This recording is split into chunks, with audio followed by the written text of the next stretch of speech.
বাড়িতে যদি এভাবে কলা পেকে যায় ফেলে না দিয়ে এটা দিয়ে একটা সুন্দর মালপোয়া রেসিপি বানানো যায়।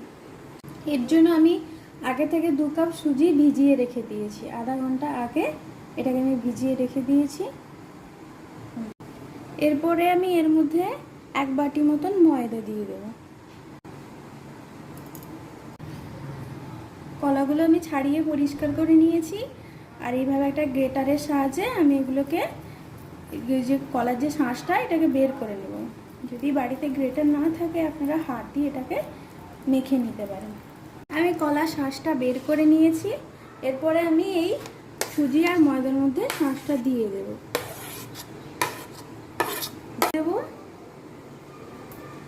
আর যেহেতু কলাটা মিষ্টি আছে তো চিনিটা আপনারা সেভাবে বুঝে শুনে দেবেন। আমি একটু কম চিনি দেব। দিয়ে এভাবে মেখে নেব। মাখার পরে যদি জল দেওয়ার প্রয়োজন হয় তাহলে এর মধ্যে জল দেব। দেখুন এটাতে আমি জল দিইনি, ওই যে সুজি ভিজিয়ে রেখেছিলাম আর কলার শাঁসটাতে এভাবে মাখানো হয়ে গেছে। তবে এটাতে আর একটু পাতলা করতে হবে, তাই জন্য আমি একটু এর মধ্যে জল অ্যাড করব।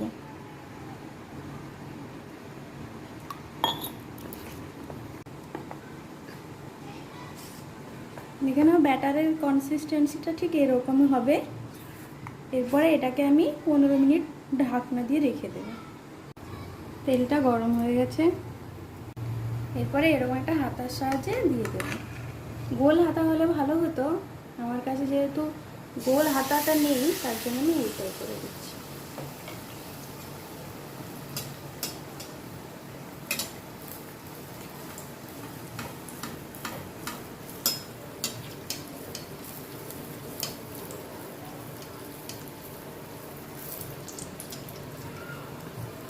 এইভাবে করে আমি সবকটা ভেজে নেব।